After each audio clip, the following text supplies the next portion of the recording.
আজ আমরা এমন এক দেশের গল্প বলবো যাকে দ্বিতীয় বিশ্বযুদ্ধের পর বলা হয়েছিল ধ্বংসস্তূপের দেশ, যেখানে ছিল না সম্পদ, ছিল না তেল, এমনকি খাদ্যের জন্য অন্য দেশের উপর নির্ভর করতে হতো। কিন্তু সেই দেশ আজ বিশ্বের তৃতীয় বৃহত্তম অর্থনীতি, যে দেশটি হচ্ছে জাপান। কিভাবে সম্ভব হলো এমন অলৌকিক উত্থান? চলুন জেনে নেওয়া যাক জাপানের ধনী হওয়ার বিস্ময়কর এক ইতিহাস।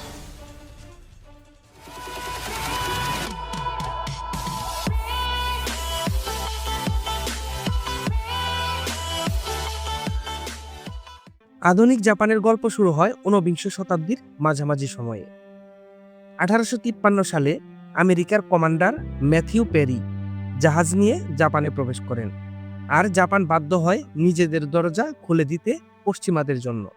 এর আগে প্রায় 200 বছর ধরে জাপান ছিল বাইরের পৃথিবী থেকে সম্পূর্ণ বিচ্ছিন্ন, একদম ফিউডাল সমাজ, যেখানে সম্রাট ও সামুরাইদের শাসন ছিল দৃঢ়।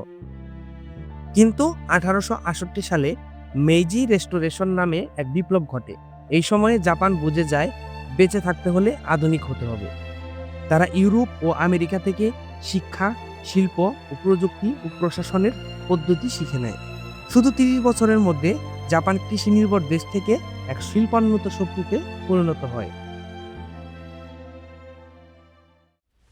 20 শতকের শুরুতে জাপান শুধু উন্নতই হয়নি, বরং সামরিক শক্তিতেও পরিণত হয়।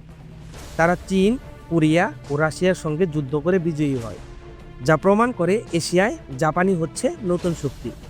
কিন্তু এই উচ্চাকাঙ্ক্ষাই তাদের নিয়ে যায় এক ভয়াবহ বিপর্যয়ের দিকে, দ্বিতীয় বিশ্বযুদ্ধ।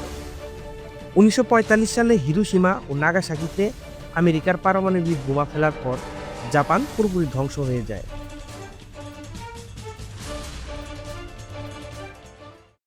যুদ্ধ শেষে জাপান ছিল এক ভগ্ন দেশ।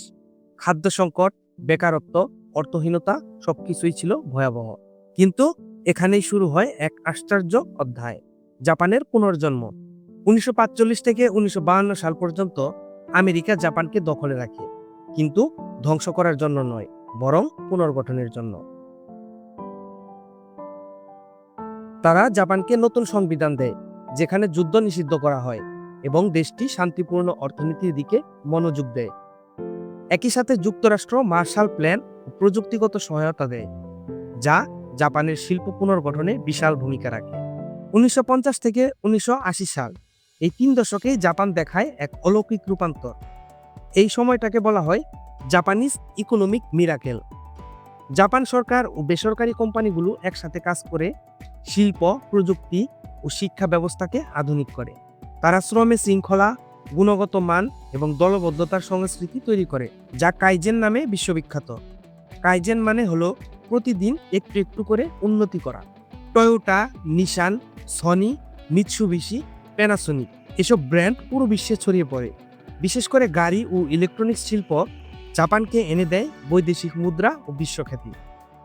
1990-এর দশকে কিছু অর্থনৈতিক মন্দা এলেও জাপান দ্রুত নিজেকে আবার খাপ খাইয়ে নেয়।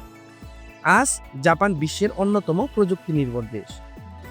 তাদের বুলেট ট্রেন শিনকানসেন, উন্নত রোবোটিক্স, স্বয়ংক্রিয় ফ্যাক্টরি এবং হাইটেক শহরগুলো পুরো পৃথিবীর কাছে বিস্ময়কর উদাহরণ। তারা শিক্ষা, গবেষণা ও প্রযুক্তিতে অদম্য বিনিয়োগ করেছে, আর তাদের মানুষ পরিশ্রম ও দায়িত্ববোধ এবং নিখুঁত কাজের জন্য সারা বিশ্বে প্রশংসিত। আজকের দিনে জাপান বিশ্বের তৃতীয় বৃহত্তম অর্থনীতি, যুক্তরাষ্ট্র ও চীনের পরেই। তাদের জিডিপি $4 ট্রিলিয়নেরও বেশি। দেশটির গড় আয়ু বিশ্বের মধ্যে সবচেয়ে বেশি, আর বেকারত্ব হার সবচেয়ে কম। তারা এমন একটি সমাজ তৈরি করেছে যেখানে পরিশ্রম, শৃঙ্খলা ও সম্মান, এই 3টি মূল্যবোধ অর্থনৈতিক উন্নতির মূল স্তম্ভ। জাপানের গল্প আমাদের শেখায় সম্পদ বা প্রাকৃতিক গ্যাস থাকলেই দেশ ধনী হয় না। একটি জাতির উন্নতি নির্ভর করে তাদের শিক্ষায়, সংস্কৃতিতে এবং পরিশ্রমে। যে দেশ একসময় ধ্বংসস্তূপে পরিণত হয়েছিল, সেই দেশ আজ বিশ্বকে শেখাচ্ছে কিভাবে অধ্যবসায় ও শৃঙ্খলা দিয়ে অসম্ভবকেও সম্ভব করা যায়। তাহলে কেমন লাগলো আমাদের আজকের ভিডিও? ভালো লেগে থাকলে অবশ্যই লাইক, কমেন্ট এবং শেয়ার করবেন। এবং এরকম অজানা বিষয়গুলো জানতে অবশ্যই আমাদের চ্যানেলটি সাবস্ক্রাইব করবেন।